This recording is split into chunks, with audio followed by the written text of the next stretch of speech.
We go on. It's a snowblower incident. Oh, Trying to clean snow out? It's Huh? yeah. No. The auger. at one time. Everything's okay? Yeah, never had any pain with it. That's amazing. Yeah, little tingly, but have sensation and feeling through the whole thing. Yeah. So, but it it was pretty nasty looking. Yikes. So shut the engines off. Yeah, good idea. That will be done. But I'm not going to snowblow the rest of the year. We've already Yeah. Have determined that that. talk. Yeah.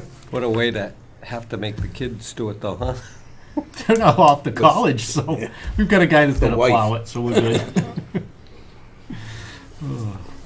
But now that we have a quorum, and we are all here, I will call the meeting of the Conservation Commission for January 16th open, and I will entertain a motion to approve the minutes from January 2nd. I'll make the motion. I'll second it. Moving second, all those in favor? Aye. So moved. We have a new public hearing for 586 Manley Street. Good evening.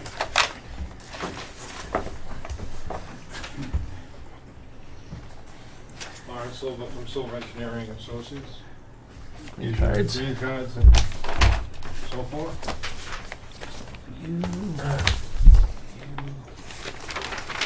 Alrighty. Bear with me, there was some, something about checks that were still missing Yes. that we Yep. needed, and we have those for you. I think they're supposed to be 8250. There's another one, there's one of the Commonwealth on that was. Oh, yeah, the one for the Commonwealth also. That's a Commonwealth. Okay. I'm not so concerned with them.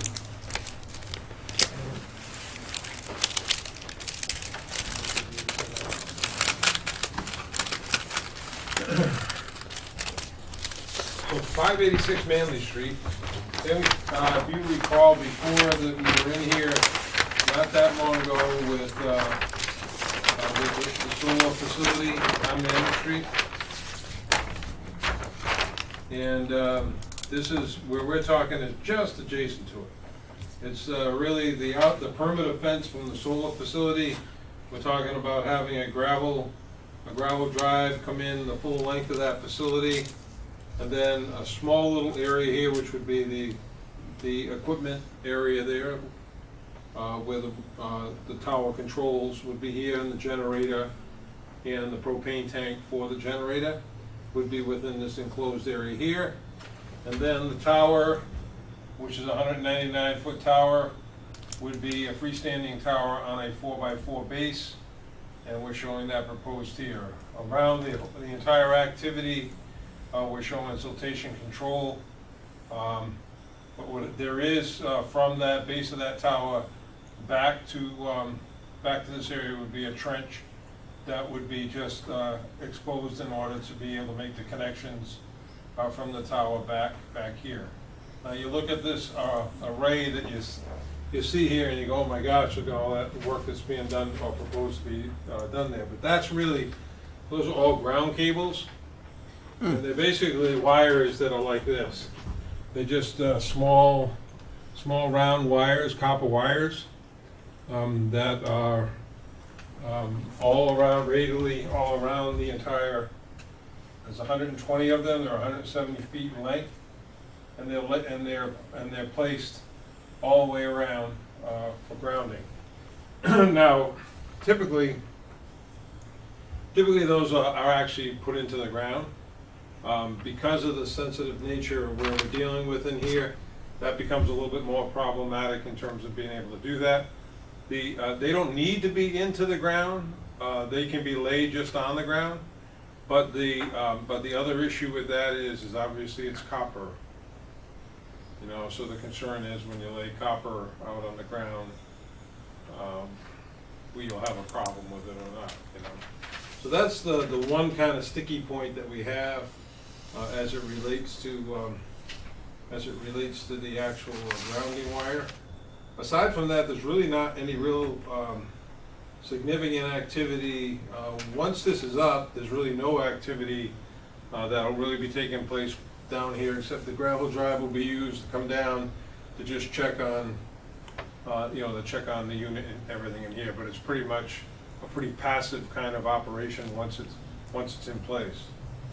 This was, you might have had conversations with it before, because there was proposal to put this a little bit further to the north, near the Brockton line. And, but in trying to find the right location for this, it became necessary to move it down to this location here on the Spadier property. There was, so as I said, it's 199 foot high. There are no support guy wires. It's a freestanding. The sides of the tower to be 36 inches on the side. Concrete base, as I said, is 4 by 4, 4 foot deep. Could be 5 foot depth with soil conditions, but that's just one small little excavation in order to be able to put that, to get that footing in there. 10 by 20 standard communication shelter, which is what I'm showing over there. And it will come in on a truck, and eventually eventually it'll come in on a truck, and there'll be a 6 foot chain link fence around it. When we say that communication, it's similar to one of these kind of units here. It's a modular building. Actually, that is the one.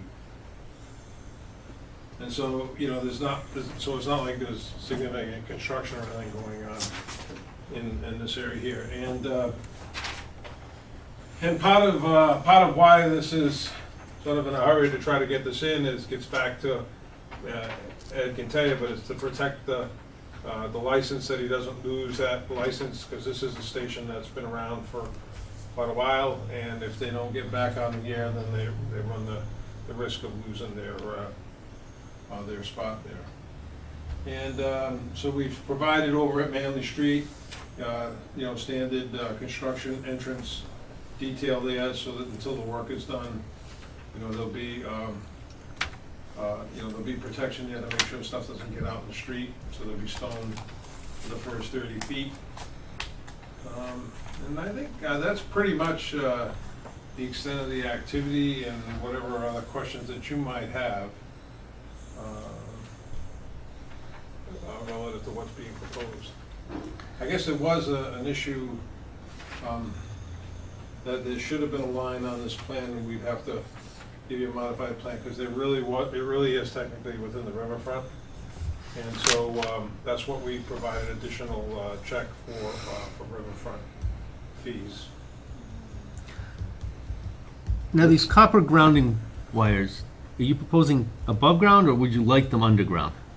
And how deep do they go? Well, About 6 inches deep. The whole idea of putting them underground, and pardon my voice, I've just recovered from a cold. The reason that we put them underground, frankly, is to keep people from stealing them. That we only put them down about 6 inches. You could, but they're not visible when somebody walks into the property on a hike or something. Out of sight, out of mind. Yeah, that's exactly. that would be the only reason for getting them under. Yeah. They're not needed to function to be under. They are easily removable, and if we were to move this site, it would be possible almost instantly simply to pull up the ground wires. You wouldn't even have to dig them up, you just pull them up. You put them in with one of these machines, a ditch witch, I think they call them, and then you take them out by hand. So you wouldn't actually, there wouldn't be, it looks like there'd be a lot of activity out in these wetlands. But it's only like a little slice, that's going in. Just I mean, do they, They do nothing. they don't even go in there, they just, No. They just drive them. I've seen these. I'm familiar with it. It's a on little that thing side. you basically walk in front of or behind it, and it just pulls a cable underground. So it's almost And like you one just of go those out as far as you invisible are, and then you go fence back for and a pull dog, another pretty one, much. and another one, and So So another you one. actually have to go out in Yeah. the wetlands. Yeah, I mean, you do have to Okay. drive through the Just like wetland. those It just kind of slices it, opens up a seam, and just lays it And in lays it a in. trench. Out as far as you need to go, and then you can just walk over it, and it packs it right back down again. Yeah, there's almost no ground disturbance, and I believe that the town of West Bridgewater had 2 of these similar towers when it was WBET, when they were down off of what would be the street off of, that runs just on the edge of? Walnut Street? Pardon? Walnut? I think so. In other words, there were two towers down there Yeah. that I think were in the town of West Bridgewater, which have now been removed, and the grounding system was removed as well, and the land is being used as an industrial park at this point, as I understand it. This all farm field area, or just open I can field? show you. Yeah, it's pretty much, it's pretty much fields. John, you had a picture of it? Yep. So this is the wetland line though. There is So one, we're way out here in the,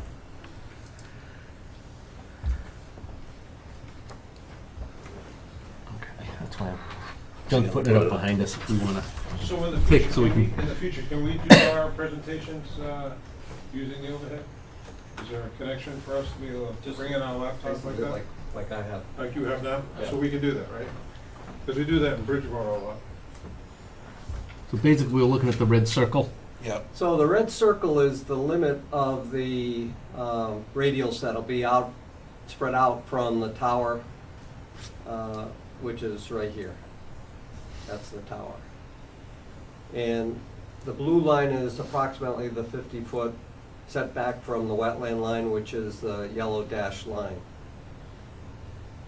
So you can see how it will impact into the wetlands. And if it's hardly any disturbance, it'll be no issue at all. The commission might want to ask for some mitigation of some sort, or if you feel it's adequate, to just let them slice it in and be done with it. You able to work around the vegetation that's there?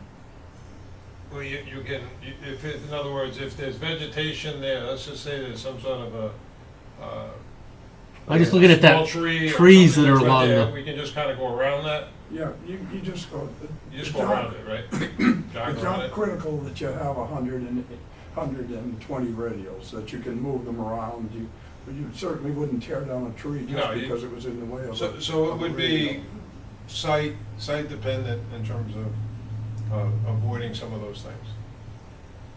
So that circle is 170 feet from the tower. Yeah. And it has a 200-foot fall zone Fall that the zone. zoning board wanted them to show on the plan. And so one of the questions I have is, if it were to fall, and it's not likely, but if it were to fall into the wetlands, what do you anticipate would be the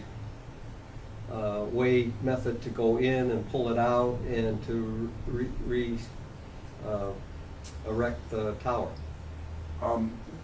Number one, it probably wouldn't fall into the wetlands because there will in fact be guy wires on this tower. Oh, wait a minute. Yeah, That's- this is okay. not a self-supporting tower, and that's really a positive thing as far as the fall aspects of it.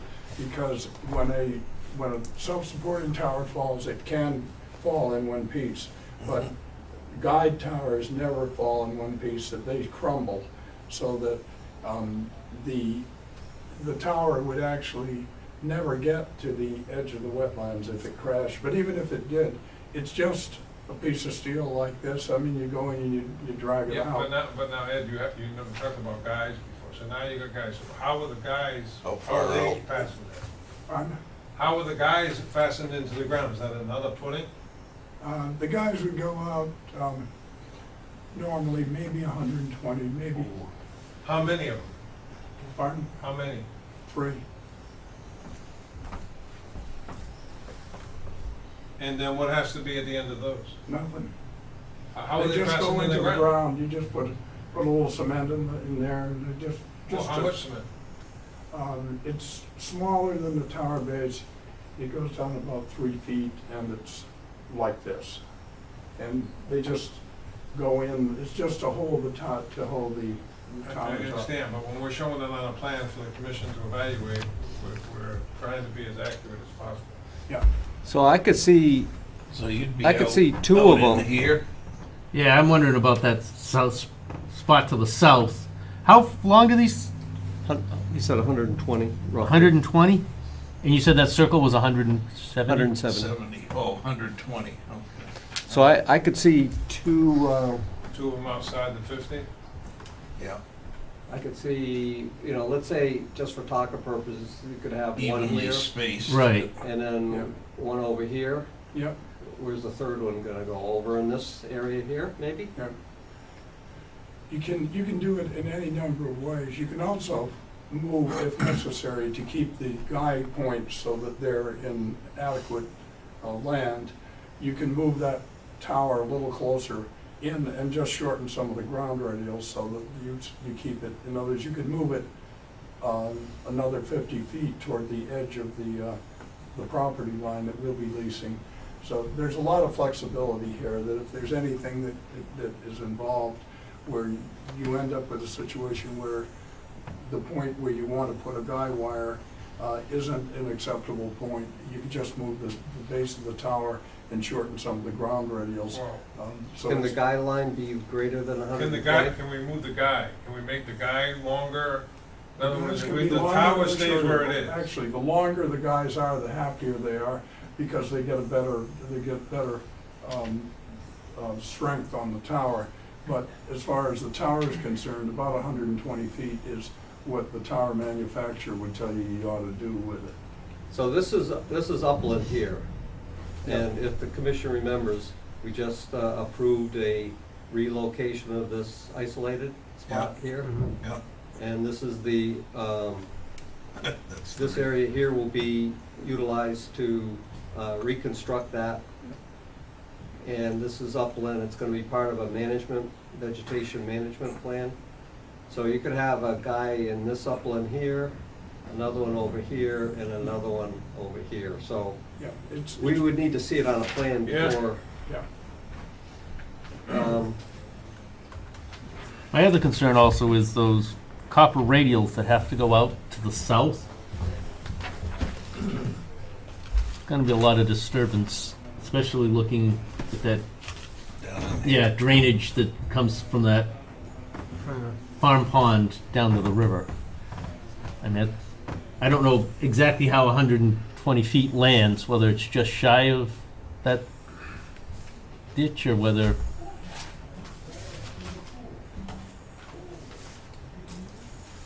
Well, so if it were 120, that would be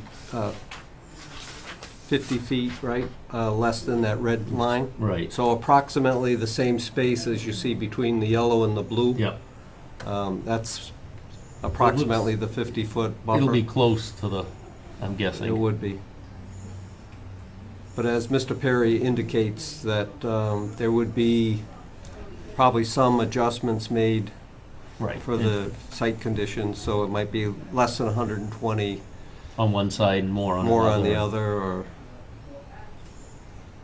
I mean, is there something particular with that piece of land? I mean, is that part of your land? Is that why? This is an area that Mr. Spadia has indicated that he would allow for him to put the tower. I mean, he'd been negotiating with Mr. Spadia to try to find the spot for a long time, but Mr. Spadia did not want to take away areas that could be developed for other reasons. That's why the road coming in is tucked so close to the solar, Yeah. and that's why this is in an area that's really not going to adversely affect his use of the land that you guys just talked about, the isolated wetland. Mm.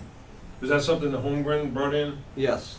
So this here is the I need a chain plan link for that. fence that secures the solar array area, and that cart path, that gravel roadway will go right along that fence, according to the site plan. And this red line that you see here, with the 250 on it, and then the red line down here, 50, was scaled distances I use to position where the tower is. So I took that right from Mr. Silva's plan. And so that red line there, the straight ones, are just for drawing purposes to position where the tower is.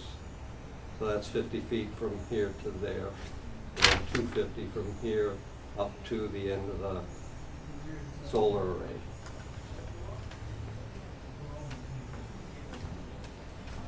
So there is the issue of putting them into the wetlands, but a ditch witch really wouldn't make hardly any disturbance. It's the same type of thing that they use when they put in the irrigation lines for a lawn. Yeah. They come in and they just slice them in and you never Right. even see it after it's done. Right. Any disadvantage to the grounding wires in the environment? They're sealed, I'm sure. Is there a rubber coating or something around the copper? There's zero danger of anything happening to the environment, because these are simply wires that act as reflectors for the radio signal, so that it doesn't, it gets bounced off, so that it goes out to the people who are listening to it rather than just getting dumped in the ground. It's a fairly complicated electrical I'm procedure. sure it but is, yeah. It's something that the FCC wants you to do, but if it were if there were, for instance, a tract of a part of that land where nothing should be disturbed at all, if you had to have 10 degrees where you didn't put the ground radios in, it would not be the end of the world, or where you shortened them, because probably half the radio stations in the country, anywhere near a metropolitan area with ground wires, somebody's already stolen half of them. And they're there because the FCC says this is the standard. If they go away or if they're shortened when we put them in, it's not the end of the world for the radio station. You know they stole too many when they can't go on the air to report that they were stolen. That's when They don't have any electricity in them that anybody's gonna get hurt with. Once they're there, and if they are under the ground, maintenance above it, I mean, do they have to be mowed? Do they have to be No. kept clear? Do they have to be, that's why I say it's totally passive at that point. They're in the ground and that's what I they mean, I'm assuming it would be easier if you have to pull them out to keep the area mowed. What you can mow. Right, I mean, that's what I'm trying to figure out, if we allow it to remain as it is and the area that's already previously disturbed and mowed to, Yeah. Yeah, I mean, I'm just, There's no maintenance that you would be doing, once this tower's in place. What- Everything naturally that grows around it is just gonna grow down. the tower will be under 200 feet high. It'll have no lights or paint on it. It doesn't need to be painted red and white like other towers that are over 200 feet. It's already been approved by the FAA and by the FCC. So the tower itself has virtually no effect on anything. You put it into the ground and, you know, it sends out the radio signal. It's also going to be a supporting structure for an FM, what they call an FM translator that we'll be putting on there. And we have offered the town of West Bridgewater, and we don't know whether they're going to use it or not, but we've offered them radio facilities on that tower that will interconnect the Emergency Operations Center in town with the radio station itself on an uninterruptible basis, so that as long as the tower is there, it doesn't matter whether there's internet or telephone or even electricity, that the town will always be able to get emergency information out to the residents here. And we do that in Marshfield. We did that in Marshfield last Thursday. We have a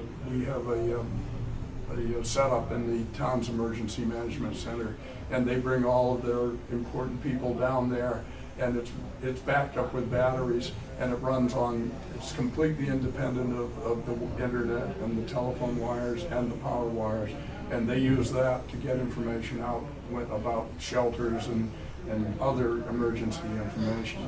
And we've done that for several years, and I'm sure they'd be glad to come over and explain. If there's any questions, I'm sure I can get somebody over here to explain it. But other than that, we may offer Massasoit Community College the opportunity to put up a non-commercial antenna on this tower.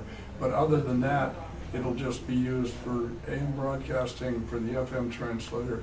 We're not marketing this thing out as a commercial venture. It's not a cell phone tower, and there's already quarter-mile away, there's already 2 cell phone towers that have all sorts of stuff on them. Right. So we're putting this in as a community, to be a community radio station for this area, not to go out and rent space to people to be a landlord. Is this BET? This was but WBET. The Brockton Yeah, the station? 1260. We bought it in 2015, and it has taken a long time to get all the permits that we needed. This is our final round of permitting, and we hope to get it on the air by spring. Where would the station itself be? Pardon? The broadcasting station? Broadcasting station, there'll be an office here, there'll be an office in Brockton. Right. Where the local news will come partly out of Brockton, partly out of Massasoit Community College, where we're setting up an arrangement with the college communications department so that they can have their students involved with learning real broadcasting and not just non-commercial broadcasting. So the special programming and the news will come out of this area. The music will come out of Marshfield, where we have, and we're doing that because the disc jockeys that we use, we can't put them in an office where they have to go up the stairs because they're too old. But they know the music. They really know the music. And we've done this in Marshfield. I built the station in Marshfield 40 years ago. I've owned it and run it, and it's won more national Edward R. Murrow News Awards than any other station in the country. Interesting. And we want to bring that kind of local service over to here. And when we get this station on the air, I can promise you that you will be proud that it's on the air, that we don't put. I know with all the other sources of news we have now, the radio usually, particularly local radio, isn't something you think about anymore. But Yeah. I remember at one time that was it.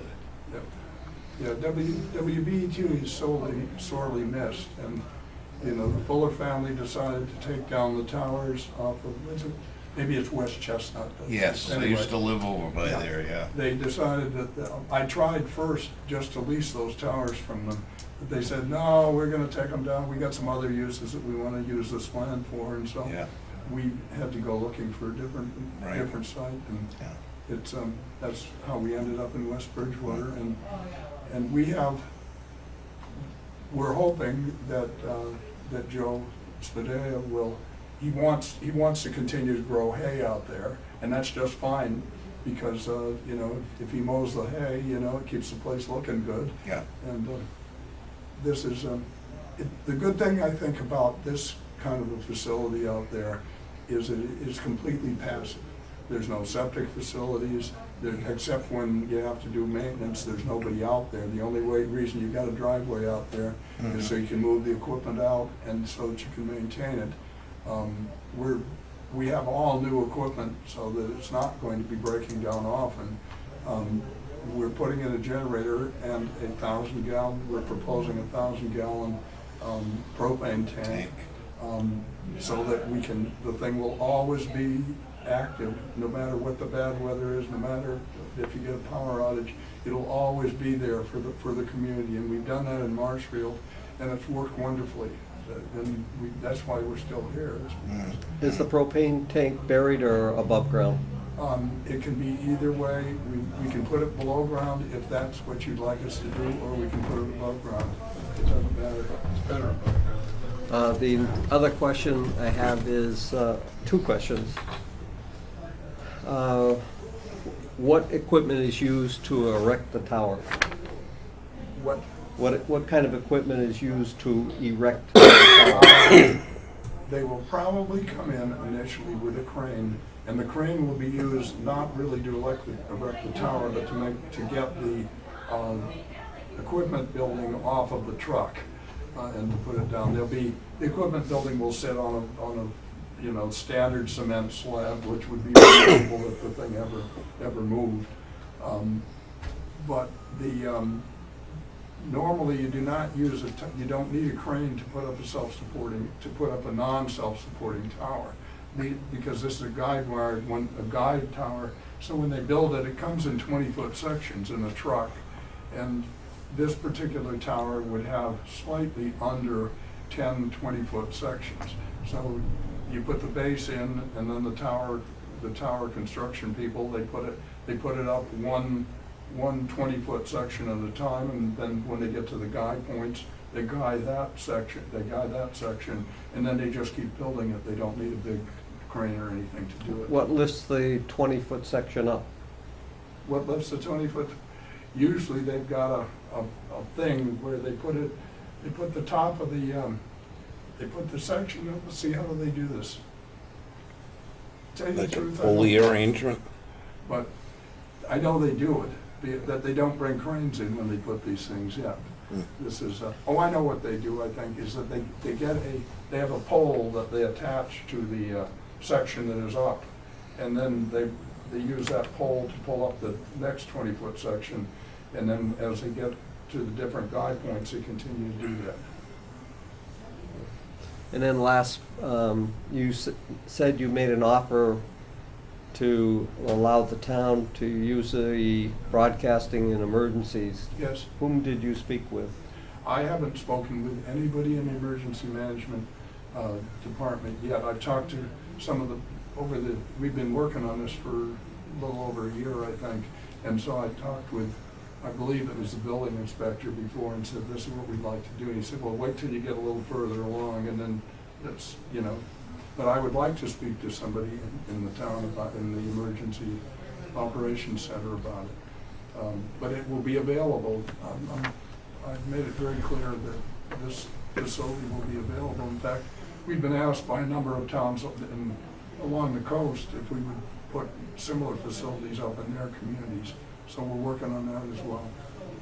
All right. How long from like start to finish? Like a month maybe? Pardon? How long from? For installation, for construction, how long? Construction, putting the whole thing in would take about 3 weeks. 3 weeks. Depending on how your delivery goes. Mhm. But getting in the infrastructure, getting the building, and we already own the building. And we've had that building for many years, and we know it well. And it'll be a very good building to use here. Putting up the tower, usually they can put one of these towers up in a week. We wouldn't even begin construction until we had everything on site. Mhm. So I would say that probably within a period of 3 weeks, we can construct the thing. One of the things that we do have to bring in is we gotta bring in electricity, and we wanna bring in the internet as well, and perhaps, actually probably just an internet connection, not a telephone connection. But so we'll probably we don't know yet, but we'll probably have to put in a couple of telephone poles along the road rather than simply burying the line. We could bury the line, but that sort of depends on what the electric company wants to do.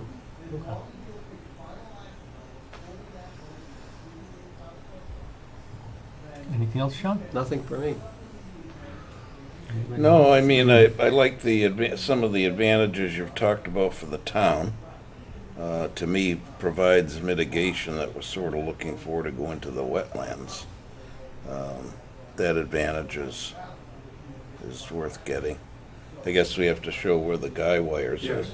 So, I think for the town, the other positive thing is that it's going to improve the value of that particular part of the property, and the town, we've already agreed that whatever property taxes are enhanced on that we will pay for them. And the nice thing is that a completely passive facility like this doesn't put any kids in school. right. No? Okay for now. Yeah. Well, I didn't provide a recommendation since we didn't know how the discussion was going to Right. go. But I would recommend at this point that that we could continue the hearing. When is your next hearing with the zoning board? Well, it goes before the planning board. Planning board, when is that? That's scheduled for February 7th, I believe. On Wednesday, February 7th, I think. It's February 7th. I'm away that week, but that's, Rebecca will be handling that. And our next meeting's the 6th. So if we continued it to the 6th to allow Mr. Silva to add in the guy wires and other incidental things that we've discovered this evening, that we could then close the hearing at that point with a plan that shows everything and then issue the order. Right. And then they would be, My only Ready. concern looking at that aerial photo are those 3 pine trees, which I'm assuming they're pine trees because that looks to be a early spring or late fall, and they're gonna get pretty big around that tower. I don't know whether they're gonna need to get removed at some point, or they just, doesn't matter and they can No. stay. The way we looked at this is we didn't see the need to take down any trees except, I think there was one tree that was in the way of the road, but I'm not sure. But once you put the tower up, towers live with trees and. So anything that grows up around it really won't It affect won't the signal. affect it. And they're just gonna move those radio, if it's Yep. where the radios are, we'll just go around it. Go around the, Yeah. I mean, that It's, was I Or mean, we'll shorten those radios as we approach. right on that one side and Yeah. go the other, or however they have to. I think this land has been kept relatively clear of trees because it was used to produce hay. And, so we don't plan to make any major changes. I mean, if there is a tree that looks like it is not in great condition and would fall on the tower, then we'd probably ask to take that down. But in general, trees that are at some distance from the tower are not a problem because wherever you put up a tower, you want to put it out in open territory. And when you put it in the open territory, you often have vegetation around it. And it doesn't matter that much. Okay. So we'll look to Sixth. continue to February 6th. yes. Yeah, I'll entertain a motion to continue. I'll make the motion I'll- to the 6th. Sixth. I'll Moved and second it. seconded. All those in favor? Aye. All right, thank you very much. Thank you. Welcome. Good use of it. Yeah.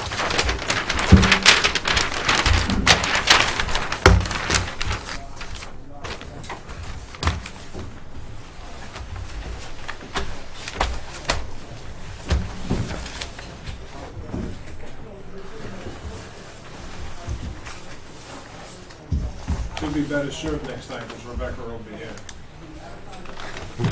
She's got meetings like I think every night that week. She does? This happens that first week of the month. You end up with all kinds of towns with meetings. All right, thank you very much. Thank you. Thank You're welcome. Good night. Before we have the next meeting, I will go and see the emergency management people. Please, yeah. Yeah, that would be. Or at least check with the town administrator, yeah. Okay, thank you. Thank you.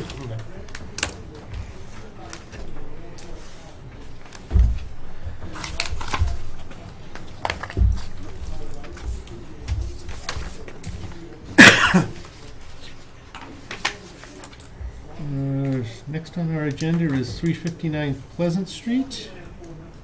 359 was the storage buildings down on Pleasant Street. Okay, on the far end. Yep.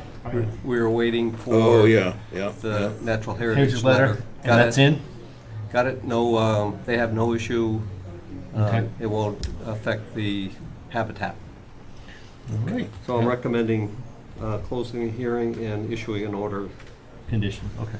I'll entertain a motion to close the public hearing. I'll make the motion. Second, Moved and second, all those in favor? aye. So moved. And I will entertain a motion to issue a order of conditions. I'll make the motion. Second, Moved and second, all those in favor? aye.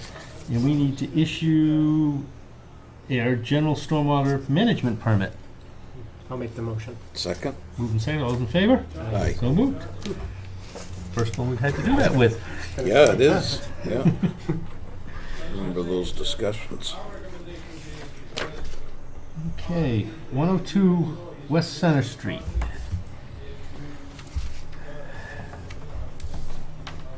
I'm not sure if they're here. Is that the building or the, The old carriage house that's right on the corner, across from the police station. yes, Yep. Okay. they're gonna put another one. Another one. There's a lot of space behind there, but maybe enough. Doesn't seem to be here, so we could either table it till we get ready to close, or I will table that until later in the meeting then. All right, And Luke Estates Lots and Roadway has asked for a continue to our February 6th meeting. I'll make a motion. I'll second it. Moved and seconded, all those in favor? Aye. So move to continue those two. We have 16 Scotland Street, septic upgrade discussion. Yes, we had received the request with the as-built, and I went out and inspected, and there's no grass growing. I guess they got it in too late, and the surfaces do show signs of erosion with some gullying, and just so happens that a nice line of sediments comes off the side of the septic system down across their driveway and heads right to the wetlands, but it's not in it. And it ends up being in a somewhat weedy lawn area that's adjacent to the edge of the woods. So it's not impacting the wetlands at this point, but I'm recommending to the engineer who prepared the project plans and as-built that he talk to his client and ask him to stabilize it with either mulch, straw mulch, or put up erosion control barriers. But the end result is I'm not recommending issuing the certificate. Is there a tank in there? Is that, and it's just covered over? He had to install a new septic tank. Right. And it is covered over with all new soil, and that's also, it's in the back of the house, and septic's in the front, and the farthest away from the wetlands that it can be, and then, which, by the way, is over 50 feet. And then the septic tank is in the back, and they have to pump it around and come up to the front. That's where it's raised, Yep. and underneath the dirt, is it open? Uh, And they just spray it out? No, it's in chambers. Chambers, And okay. it's pumped into the beginning of the chamber system, and then just disperses by flowing across the bottom of the Okay. chamber systems. Gotcha. So it's really just sediment that's, Yep. okay.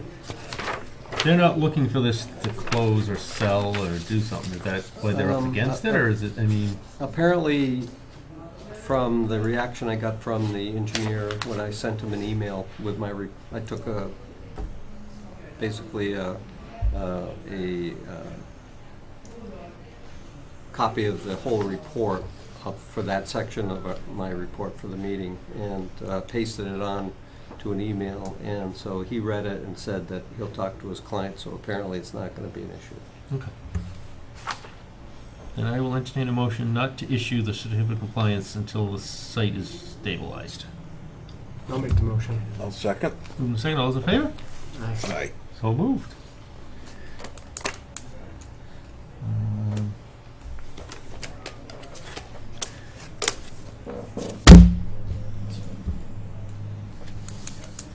I guess we're up to number 7 on your list, and that's the proposed policy, which I didn't have any issues with. I'd read it over, I mean, Looked it over and my thought, limited input looked fine to me, certainly clarifies a lot. Yeah, no, I think it's good how he added in kind of a case by case Something we basis. need to, Yeah, it's like a Yeah, caveat for everything, just right, right. stuff happens. all right. I'll entertain a motion to accept the policy for septic systems located less than 50 feet from the wetland. I'll make that motion. I'll second it. Moving second, all those in favor? Aye. Aye. So moved and adopted. Thank you. The update on 225 is that I don't know, did I indicate I was going to give you a copy of the Yes. letter, and I didn't? Sorry. Just tell us. The town administrator wrote a letter basically outlining the fact that that the commission has sent them a enforcement order, and that they need to respond and get back to me. And we haven't heard anything yet, so I don't know whether the owner has not received it yet, or whether they're just ignoring it again, or just the same as when we sent the the enforcement order. So when I hear something, I'll let you know. Okay. And so that puts us back to 102 West Center Street. And they had continued to this meeting because they hadn't notified the abutters. Yep. And so that was 2 meetings ago. And after the meeting where we told them they had to notify the abutters, I received another email saying that they hadn't received the certified list yet from the assessors, so that in order to give the people 5 days' notice before tonight's meeting, the last meeting, they had to continue to tonight's meeting. So basically, I think they may have forgotten. I probably should have called them and said, "Are you coming?" And I just assumed they would. So I'm recommending that you continue. Continue this to the 6th. Yeah, and I'll send them an email and tell them that. Put that on the agenda. I'll entertain a motion to continue. Motion to continue? I'll second it. Moving in second, all those in favor? Aye. So moved. That was Mo and then Ryan? Nathan? Yes. Yeah. And I think the only thing left is for us to Sign. sign some documents. And the only one that can get signed tonight is 359 Pleasant Street, which is that storage building.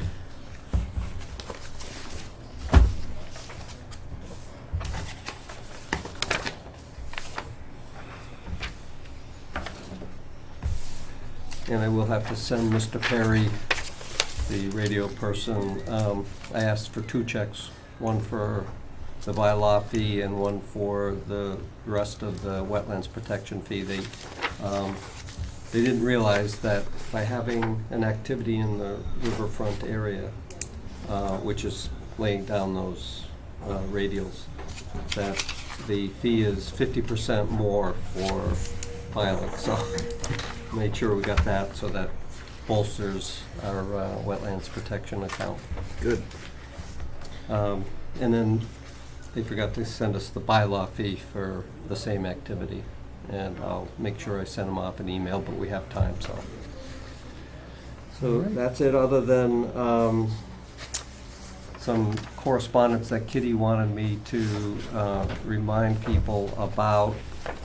And that is that the selectmen sent out a memo about the budget this year, and they want level funding put in the budget, except for any contractual things, obviously, but everything else has to be level funded. And then we received a letter from the Mass Association of Conservation Commissions, and they announced the annual conference at Holy Cross College on March 3rd of 2018, and that MAC is offering 20 free admissions to the conference this year, and it's being funded through the Frederick Fawcett Education Fund. And Frederick Fawcett was a member of the association, and they established a fund, educational fund, in his memory after he passed away. The free admissions are for new Conservation Commission members or staff that began working between January 1st, 2017 and March 2018. The scholarships will be offered on a first-come, first-served basis. So the only possible person could be Ryan that would qualify. Is that, when were you on the commission before? Actually, it was started 2016 sometime. Okay, so you can't even, Yeah. all right. So, Freebies don't count for us. no, we have to. Well, pay. the only thing with that would be, I don't know whether associates are members of MAC or whether they don't qualify. So as a full sitting member, he may No, I see what you're saying. qualify. There you go. I could I try mean, to clarify Yeah, well, that. that's what I thought you meant. And if you're Yeah, I interested- think he as a was a sitting Saturday- member, he would qualify. Yeah. As an associate member. He was an alternate Right, till, right. I don't know, not that long ago. It's a Saturday, all-day type of thing from basically 7 o'clock in the morning when we pick you up here at the, or at your house. And leave there around 5 and get back here around 6. So it's a definite whole day adventure. And I'm definitely scheduled to go this year. I haven't registered anything, but I put it on my calendar, so I'll be going. I don't. I'm looking to go. I just gotta. Now that they're sending everything out, I just need one more class to finish my. What was the date, March 3rd? March 3rd. Okay. It's a Saturday. Okay. And if that one class is running, I'm definitely going to Do take it it. online though, most of it now, can't you? Yeah, some of it There's you can. some of them you can. I've just Not got, all. Not all. So And that's I- a good opportunity to, But if they have it going, that would be my definite I've go to forgotten finish how it. many I need. They can tell you there. They can tell you. Yeah. Kitty's got it upstairs, I believe, in the archives. 'Cause Yeah. And if she doesn't, I can probably contact Yeah, the. I called them last time and they had it. Okay. They had it all there. Do you want me to do that for you, or? Do you want me- No, I'll call. Okay. All right. So that's it. All right. Anything else? If not, I will entertain a motion to adjourn. Motion to adjourn. Second. Moved and seconded. All those in favor? Aye. So moved. We're adjourned. Thank you, gentlemen.